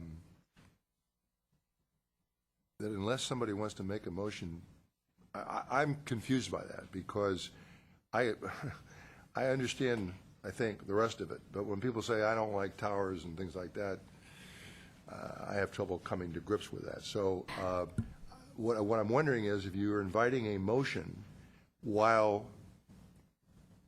I'm at least confused as to where my fellow commissioners are coming on design, but that, if you are, you are. Fine, go ahead. That's maybe why you're... I am definitely inviting a motion, and I invite you to vote no if you disagree with the motion that's hopefully going to be articulated. No, I was suggesting the reason you weren't getting a motion was because of this problem, but you can take all the time you'd like. Go right ahead. Well, I'll make a motion then, and people can disagree if they like. But I think that my position is that we do things more efficiently and better if we have a motion. I suspect my motion will not succeed, but I will make one, and then people can make a different one. My motion is actually to continue this project for a redesign, and I continue it to a date certain, and I would want to continue it specifically for a redesign for the following reasons. Number one, the tower elements, I think we have expressed a concern with. They're too high. I do think that they block the view shed on south, if you're traveling southbound of the hillside. And I think that Mr. Lean is a creative enough architect that he can come up with another way to delineate and articulate and identify his building except for a tower. I really do. And I have faith that he can do that. My other concern for the redesign is that we should see a different site circulation plan, given that we've spent a half hour or so discussing the circulation for the project and how one can enter or exit from that parking lot safely. That we should consider and have the architect and his civil engineer consider reducing the number of exits, signing the exits, or in some other way improving the circulation, because we've heard 2 or 3 commissioners say that they had problems with the circulation out of that parking lot. I also think that by reconsidering the site design, that if the town of Los Gatos, and I do think it's our business to say so, can get 2 parking spaces in that parking lot and thus increase the flexibility of a 13,000 square foot plus building that we would be approving on that space, we should do that. I would like to see maybe landscaping better represented or articulated. I'm concerned that 26 trees are being taken out, and the only reason I can see that they're being taken out is that it interferes with construction. That troubles me. So my motion would be to continue this matter to a date certain for at least those items to be considered. And if there's any second, I'm happy to consider other factors that should be considered in any redesign. Commissioner Smith. I will second that motion and believe that you have covered the issues that I had myself, so I would second the motion. Commissioner Talsfor. And I would have seconded that motion. I think for some reason, somebody started landmark buildings and is describing them with tower elements as a landmark building. And yes, that is one. But it is not always a landmark building. I can cite several buildings in our town, the high school, the church across the street from it, the building at University and Highway 9. That's a landmark building. It doesn't have a tower at all, and it's absolutely beautifully done, and I know Mr. Lean is very familiar with it. I believe, and I do not want to see Winchester as a wall with 2 turrets at the end of it. And I also, there's a much more, whether you agree with the building that is across the street at Vasona Station or not, that is the building that you have to compliment and be sympathetic with. I guess a tower like this, or 3 of them, would make a bigger statement, but is that what we're trying to do here? Or are we trying to really design a building that really fits in to the scale and the scale of the other buildings that are adjacent to it, and also that human scale that I talked about. I don't know how you do that, if you have to lower the building grade or not. I don't know about that. But anyway, so I think that's what I would like to say and why I'm supporting this motion. Any other comments or discussion regarding the motion? Commissioner Sayak. I'll be supporting the motion, and we don't need to make it as part of it, but just a reminder that since it is coming back for a redesign, that one of the speakers, the neighbor, I believe, who owns the business south of it, had asked for some better screening of the trash enclosure, and so just want a reminder of the applicant to show that in the plans that are being sent back to us. Any other comments or discussion? Okay, seeing none, I'm going to call the question. The motion's been made to continue this matter for a date certain for specific items of redesign. Motion's been made by the chair and seconded by Commissioner Smith. All in favor? Aye. Aye. Aye. All opposed? No. Commissioner Bourgeois is opposed. So the motion passes. Oh, I'm sorry. You're abstaining. Okay. So the motion passes 5 to 1 to 1. Commissioner Bourgeois opposed, Commissioner O'Donnell abstaining. And we need to ask Mr. Lean to come back up and reopen the hearing to tell us when he can come back before us. Just a point May of 23 would be good for us. Let me just hold that for a second, Ms. Propp. Just a point of order. Under the Planning Commission policies and procedures, 10.1, the reason for an abstention should be given by the commissioner at the time of the abstention. The reason for the abstention is I don't understand the scope of our ability on the motion. As near as I can tell, we're redesigning, and I think the council told us we weren't supposed to do that. So I'm putting it down that I don't feel fully advised enough to either support or oppose the motion. I'm more confused by it. That's the reason for the abstention. Okay. Commissioner Lean is Commissioner Lean. I've given you a job you probably don't want. Been there, done that. I know you have. Is suggesting May 23rd. Does that fit with our current agendas? Yes, that was the one we discussed. Okay.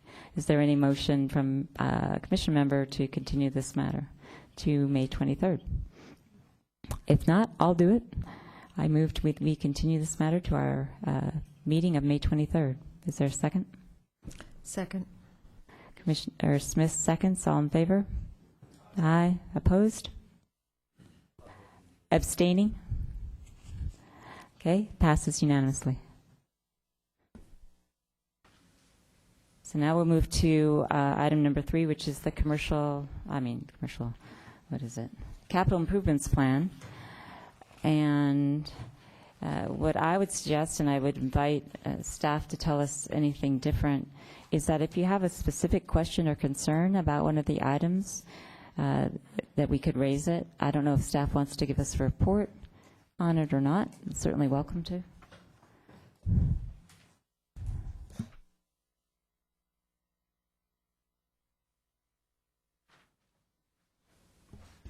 Mr. Rouhani? Yes, good evening, Madam Chair and members of the Commission. This is my annual visit to see you folks as a part of our capital improvement projects that we work every year. We've been working at our fiscal year 2012 to 2013 capital improvement program. I'm not going to get into details of all of the projects. I just will touch upon some of the more prominent projects, and I'll be happy to answer any questions that you might have. Over the course of the past year, we've been working on a number of projects that we actually started last year, and some of them, the design has been completed, under construction, and they're rolling into the new fiscal year 2012-2013. Our feature project is the Los Gatos Creekside Sports Park, which came to your Commission a few months back. That project actually got started 2 days ago. We finally broke grounds and construction has begun. We expect to work through this rest of the spring and summer and fall, and by October we would have hopefully a good celebration, and we'll invite everybody to come to the ribbon cutting ceremony for the sports park project. At this campus, there are several projects that I think it's worth mentioning. With the completion of the library last year, one of our projects is the further improvements to the pageant grounds behind us. That park, as you've seen, we did some improvements on the ADA accessibility as a part of the library project. This phase of the project will renovate the remaining of the pageant ground with some enhanced landscaping. We have to build some retaining walls down below on the roadway. We had some erosion problems that we had encountered. Also, there's been a concept of a pedestrian bridge from the plaza deck above us to the pageant ground, to the new ADA ramps that we have built out there. That project has not been designed and has not been funded, but if funding becomes available, that would be a project that would complete the pageant ground improvements in conjunction with our library project. Also, we're going to be working on a library reuse plan facility, the old library. And as you may know, currently the town is entertaining proposals, concepts from various users who have ideas what to use or how they want to use the old library. And I think the deadline for that is coming up soon, and after that there will be an evaluation and going through a process to see what is the best use for the old library building. As far as our other projects, more transportation related, I touch upon a couple 2, 3. One is on Highway 9 and University Avenue. This has been speaking of intersections that we were talking earlier tonight, one of our I guess you call it a least functional intersection. That's actually on a state route, Highway 9, but we've worked with Caltrans on it. Caltrans really hasn't done anything to improve that intersection for many years. There's a problem with the left turn movements. There is not a dedicated left turn, so I'm sure all of us from time to time have to go park in the middle of Highway 9 and having to zigzag through traffic. This project would widen the intersection on the university sides a bit to add turning movements, left turn movements, and also improve and fix the ADA accessibility of the corners. One of our challenges is those PG&E poles that are right at the corner, call it the northeast corner of the building, in front of Mr. Lean's building that was mentioned earlier today. There are some large transmission poles that PG&E has, and they have to relocate them for our project. So we've been working with PG&E for months. We're hoping that by summer they would be done with their relocation, and our project will finish design, and our goal is by summer of 2013 we would have that intersection completed. The other project on the north end of the town on University Avenue, this is a project to build a sidewalk. If you recall, during your hearings for the sports park project, there was discussion after the bridge concept went away, how to get folks from Lark to the sports park site safely. This would, there is a pedestrian sidewalk on the west side of University, but there is none on the east side. So this will, this project will complete complete sidewalks on the east side from Lark all the way to driveway entrance to the sports park, so people can have a safe pathway. Also, right in the vicinity, if you've been by a project that was approved for a CIP last year, Lark and University signal construction is going on, and that project should be finished before June of this year. And that's another of less functional intersections that we've had, and the new signal will help its operation greatly. And last, but certainly not least, I wanted to touch upon the project that, again, we talked about a bit earlier tonight at Winchester Knolls, the intersection improvements that, depending on the outcome of your discussion on May, and if the project is approved, we'll be working with the applicant on the easements on Knolls side to do the widening that we need and also the intersection improvement with the signal. And, if everything goes according to plan, hopefully by late fall, I would say we should be under construction for that project. With that, again, there's many projects that we're working on. A lot of them are what we call our annual projects, annual curb and gutter replacement, resurfacing, slurry seal, those type of things. I don't want to take too much of your time, but I'll be happy to answer any question you may have.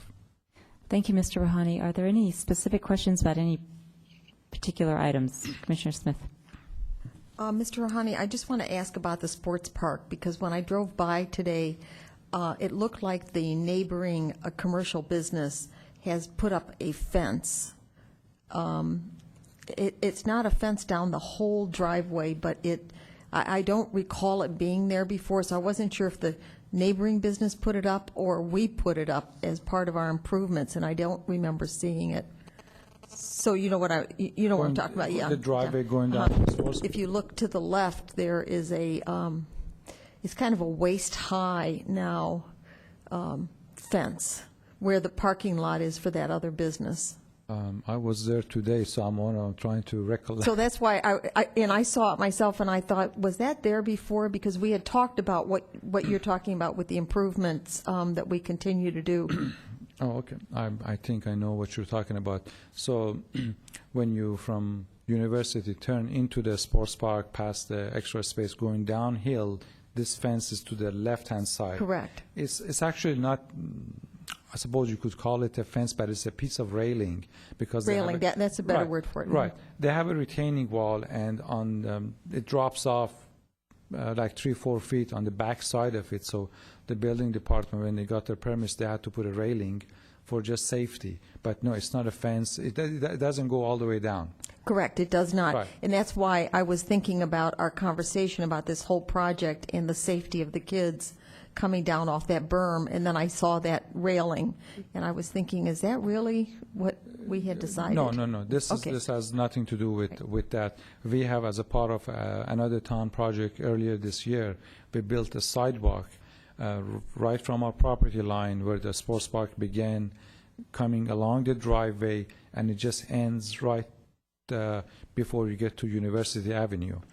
That project is going to be complemented with the project I just mentioned to pick that up and go all the way to Lark. But no, I have not forgotten about the discussion we had of doing something for pedestrian enhancements.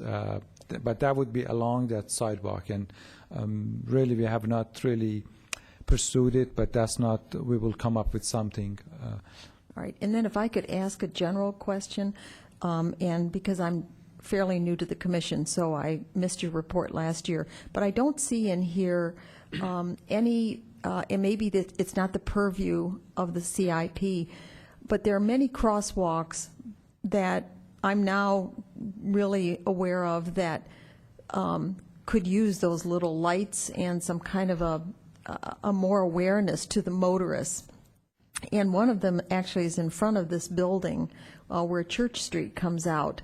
I see more and more people now crossing there, and I've observed that it's fairly dangerous, but that's one I've observed, but I don't see anything in here for crosswalk improvement, so I'm not sure if that's even part of, when I read the streets part, I noticed that there was nothing in there about improving crosswalks or safety of crosswalks.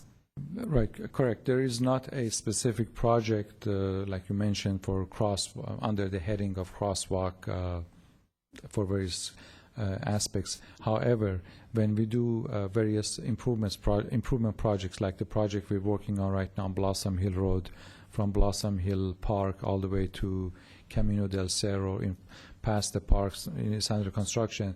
That project at Hillbrook is actually going to have a crosswalk, a brand new crosswalk with lights and that whole enhancements. So we generally put those or look in those opportunities to put crosswalk as part of bigger projects in and around downtown. Just for information, in the past there's been discussion of lighted crosswalk or more formal crosswalk other than the conventional striping that you see we have on Main Street, on University, and on Santa Cruz. That has not been received well, even though there's been a few discussions about it, but generally we have not had a support at the council level or at Transportation Commission level. So basically, yeah, we do not have specific projects for crosswalks, but as we do street improvements, we try to incorporate various type of crosswalks. The lighted crosswalk component that you mentioned, that's something that's a specialty project. We try to discourage what we call the mid-block crossings because from operational, enforcement, and maintenance, they can be problematic. Just as example, a few years ago, you may recall on Highway 9 when we did our first phase project in conjunction with Montesino Saratoga, the project installed 3 lighted crosswalks. 2 of them was in Saratoga near the downtown. The other one was at Misal, right crossing Highway 9. And that was a conventional lighted crosswalk. You push a button, the lights on the street lit up. There has been, over the past few years since that project got implemented, there was so many breakdowns of those crosswalk systems. They got replaced twice completely. But it's a very sensitive and delicate hardware, as much as you think it's on the roadway and it's designed to have car traffic on it. It has a bigger tendency to break down. Now, technology has improved, and we're going to be installing a more, call it a robust and heavy-duty version of it on Blossom Hill Road. But the one on Highway 9, Caltrans wasn't maintaining it. Town of Los Gatos was basically left doing the maintenance and replacement. Ultimately, what we ended up doing last year when Caltrans did a slurry seal on the section of Highway 9, their slurry covered up all the solar panels on all those lights. So we had to completely take them out and put beacons, just do away with that system. Not a long-winded answer to your question. Thank you, Mr. Rouhani. That's very helpful to know, and I'm going to stay on this because I watched the kids cross on that Masal. I've watched the increase of traffic because of the library crossing at Church and Main Street. And I'm very, very concerned because it seems to be young families and young people using those 2 crosswalks. And one is lighted and one isn't, and I see a big difference with the safety. Right now, with the completion of our Blossom Hill project in town of Los Gatos, we're going to have 3 lighted crosswalks. One is on Blossom Hill, the brand new one that we're going to build. One is on Pollard Road, right at Los Gatos Woods Townhouse Complex that goes to the Jack Fisher Park in Campbell. That was a joint project, and like we said, a lot of families and young and old use that extensively. And the other one, if we want to call it a lighted crosswalk, is at Misal, but basically have a beacon. So those would be our 3 that are currently or will be in service. Other questions about specific projects in the capital improvement plan for Mr. Rouhani? And you're looking at me like, it's not specific, but I'm going to ask it. Commissioner Erickson. There was earlier discussion, Mr. Rouhani, about the ingress and egress onto Knowles, and there's a specific project about that, so I presume that I have permission to ask my question from the chair. My question is, in a situation like that, so potentially in that, given that I have great concern about the safety of Commissioner Telesfor and Commissioner O'Donnell and when they're coming in and out, and I would like to continue to have both of them continue being members of the commission. And under what circumstances does one put what I would call a passive way to prevent them by putting, I may not be technically correct, but a skinny island, the length of you could put a skinny, what I would call a skinny island, the length of Knowles from Capri to Winchester, which would then discourage in a very affirmative way Commissioner O'Donnell from turning left out of that, and therefore preserve his health and welfare. So when one looks at a project like this, a specific project like this, or that specific project, when does one use the criteria where one would use that kind of a passive, which has no enforcement requirements and so forth? It's a very passive way to manage a driver like Commissioner O'Donnell. I've done that too, so it's both of us. I think our approach in cases like that is maybe we call it a two-tier system. Generally, if we want to go down that path, we would work, whether it's whoever, we will make that driveway entrance a right in, right out. There would be a signage installed. If we monitor that and we see people are not abiding by that, then the concept of an island, a median of sorts, some raised median that would basically force you not to be able to make the movements.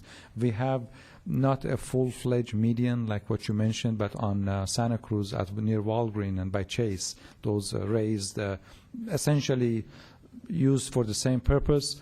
A truck can drive over it, probably a sedan would have a little bit of problem crossing over it. But I mean, that's something that could be entertained. And a lot of times, depending on how much space you have, sometimes you literally would be a very skinny island, just physically, a curbs back to back, 1 foot wide, as long as there's a barrier. But yeah, that something like that would eliminate left turns out of both sides of Knowles.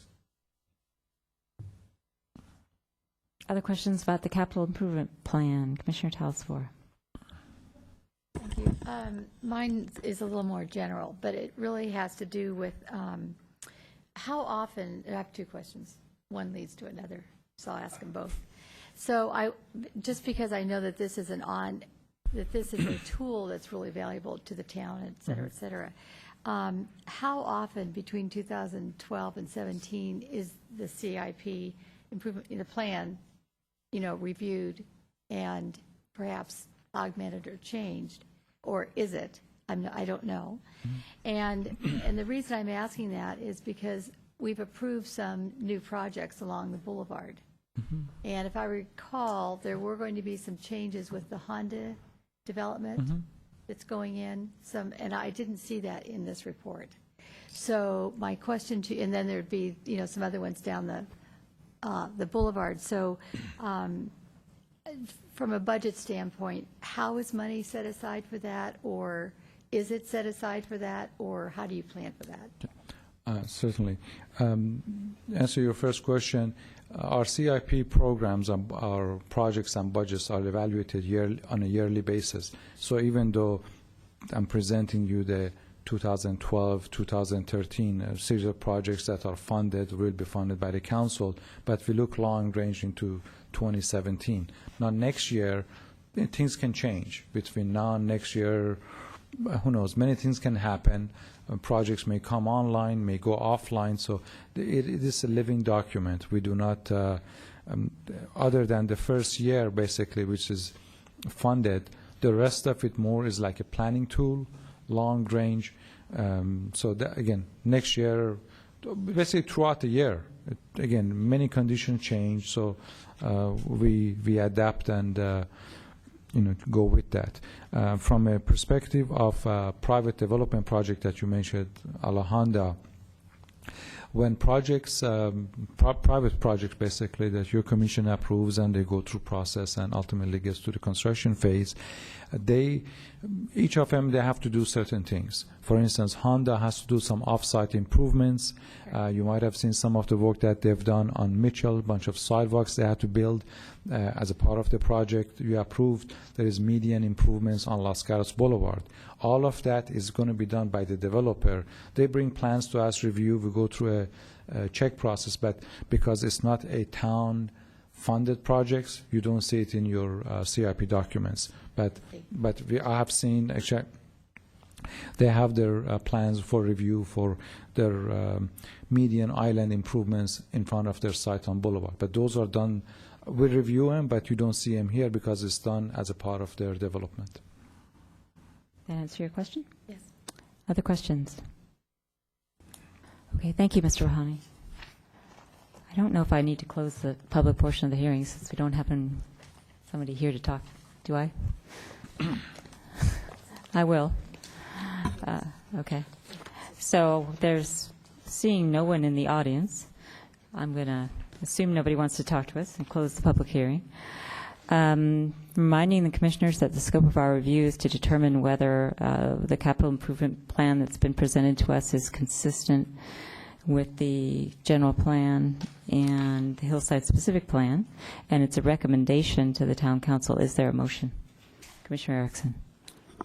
I'll move that the Planning Commission recommend to the town council approval of the capital improvement projects as presented for the period of 2012-13, 2016-17, and find that the projects as presented and reviewed by Mr. Rouhani are consistent generally with the general plan of the town and the hillside specific plan. Is there a second? Commissioner Talsfor. And I will second that. It seems to be a very complete report, and I was glad to hear that you do, still review it as it's living. Thank you. Any questions or discussions regarding the motion? Okay, we have a motion to recommend approval made by Commissioner Erickson, seconded by Commissioner Talsfor. All in favor? Aye. I think I hear that it passes unanimously, so I'll leave the vote at that. Let's see. Is there any report from the Director of Community Development? No, there's not. Any commission matters? Seeing none. That was dramatic, but our meeting is adjourned.